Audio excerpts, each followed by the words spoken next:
What's up, YouTube? Welcome back. 40 Smith & Wesson Ammo Test Series number 2.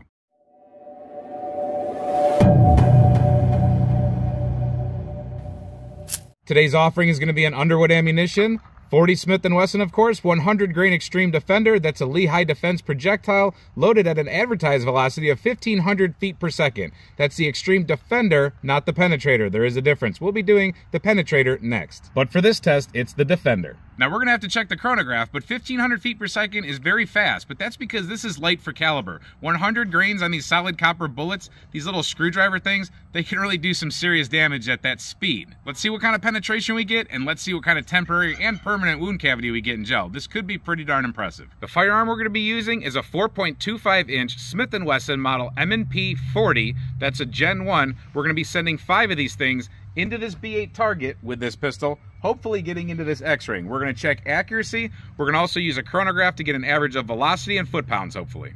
Then we're going to move the chronograph to right in front of the gel to hopefully capture the velocity of the bullet as it impacts the gel. And as far as the gel goes, we have 2 20-inch clear ballistics gel blocks, 10%.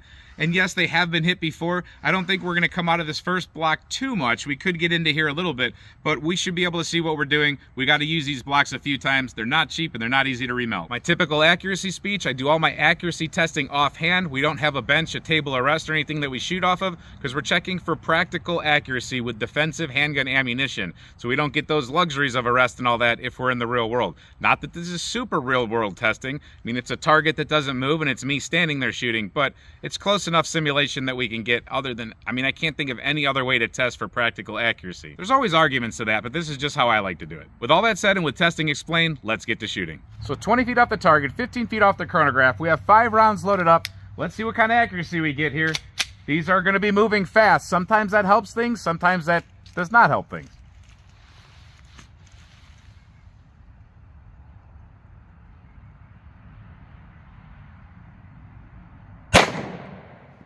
We did hit the X-ring, and that was 1535.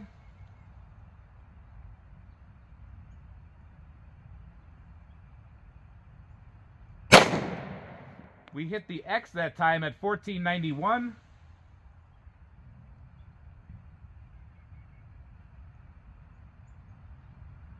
I think we put a hole in hole, and that was 1544.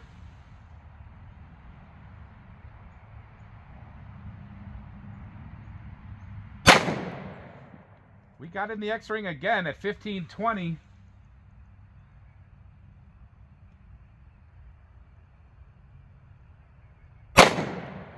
And we touched the X-ring that time at 1470. Let's go take a look.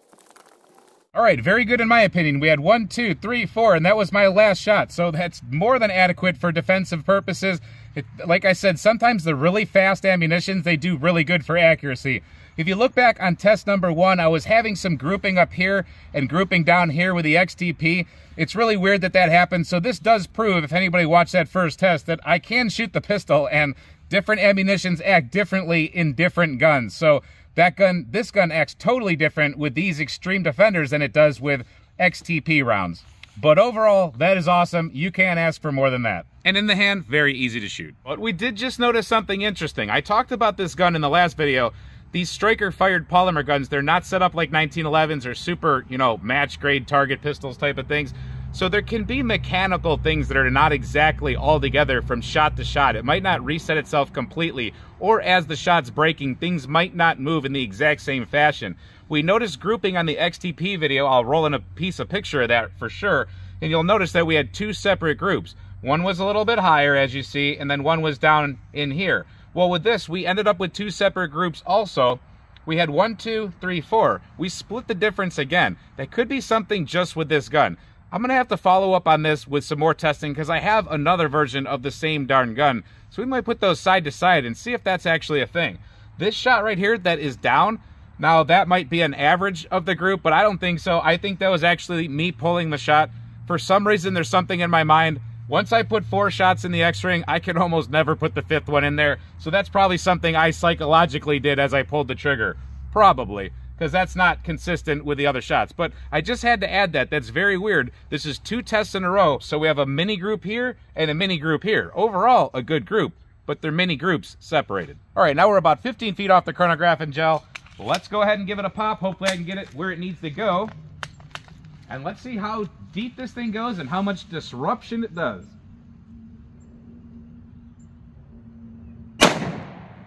Thank goodness we got it exactly where we wanted to go. Hopefully it didn't leave the block. We have an error on the chronograph, but that's all right. We have our previous data.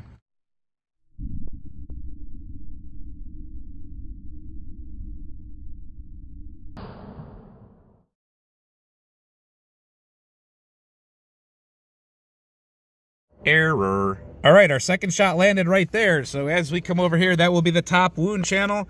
And that's a pretty nice one. That did a really good job. Don't worry about the one underneath it. That has nothing to do with this test. But wow, that's a really nice wound channel. Let me get the tape out. So I'm going to go ahead and say that the majority of that initial wound cavity, that really big one right there, that goes till about 10, maybe 10.5 inches. But that's a really nice one. That's definitely doing some serious damage. I don't know what happened right there to make that the bigger portion, but hey, I'll take it. That's cool. That might have been a bullet tumble happening because we did streak down to a tiny piercing effect right there for a second. And then picking back up at about the 12-inch mark, all the way down to about the 16.5-inch mark, we have another bubble of a wound cavity. Then it goes back down to the piercing wound channel, and we see it facing almost into the second block. Actually, it is right in between the two of them. It just could not make it through the two. That's pretty cool. It's actually kind of hard to get out of the elastic edge of one block and into the next block. So I've always been a fan of using these longer blocks. Instead of coming out of a 16-inch block all the time and going into the next one, I like to keep the medium consistent because really, a lot of bullets you'll see on slow motion, especially on high-speed footage, they will stretch the back of that block out so far, but not actually pierce it. That one pierced it, but that, I mean, barely. It didn't even really get into that other block. I think the very, very tip of it might be sticking in there. All right, from the top, that is very, very nice. I like that permanent wound cavity right there. That is nothing to be joking around with, especially out of 40 caliber. I mean, we see that kind of wound out of 10 millimeter, but this thing is smoking. We see it going down to the piercing wound channel there. Now, it's interesting from the top, this portion, you really can't see that extra wound, the thickness of it, the wideness of it. You can't see it from the top as good as you can from the side, but we see it landing right there in between the two, and let's get her dug out. This one should be a pretty easy one to get out. It should just fall, well, maybe. Yep, there we go.